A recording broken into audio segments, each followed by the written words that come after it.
Assalamualaikum warahmatullahi wabarakatuh. Kembali lagi berjumpa dengan saya Dian Agustianto, CGB Angkatan 9 Kabupaten Tangerang.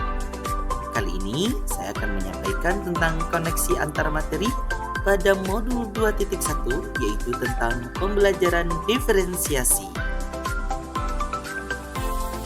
Salam dan bahagia selalu untuk kita semua.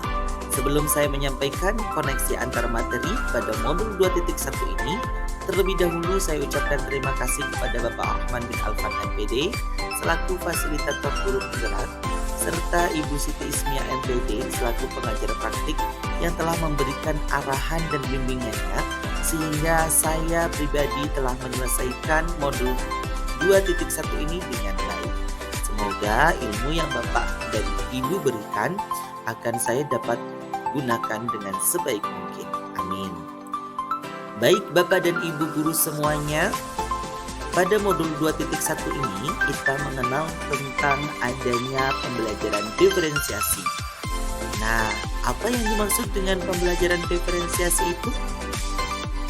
Pembelajaran berdiferensiasi adalah pendekatan dalam proses mengajar di mana seorang guru menyajikan materi pembelajaran dengan cara yang berbeda-beda untuk menyesuaikan dengan kebutuhan, minat, dan karakteristik belajar individu setiap murid di kelas.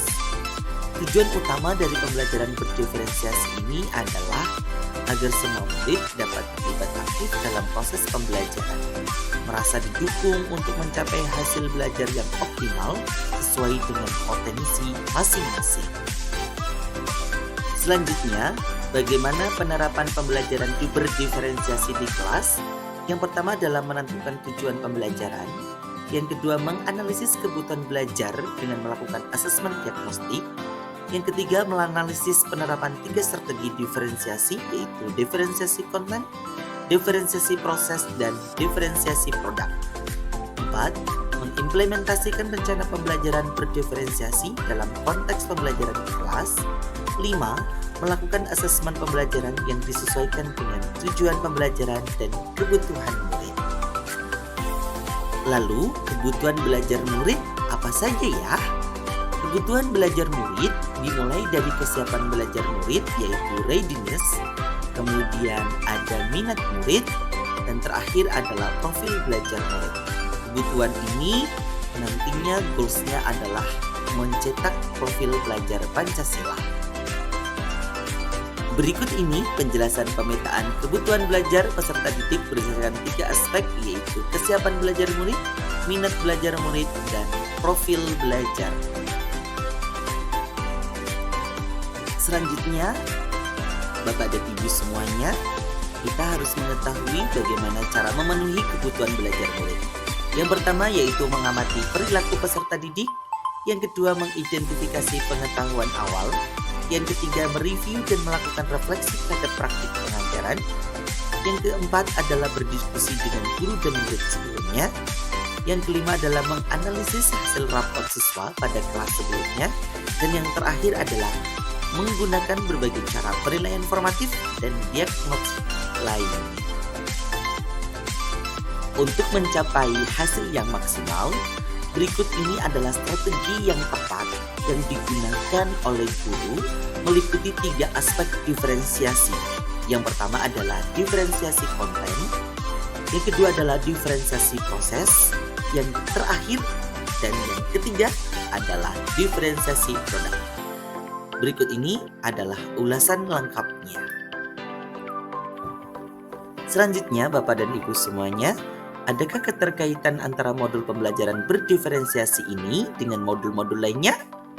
Jawabannya tentu ada. Berikut ini ulasannya.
Baiklah Bapak dan Ibu guru semuanya, saya ucapkan terima kasih atas kerjasamanya dan perhatiannya.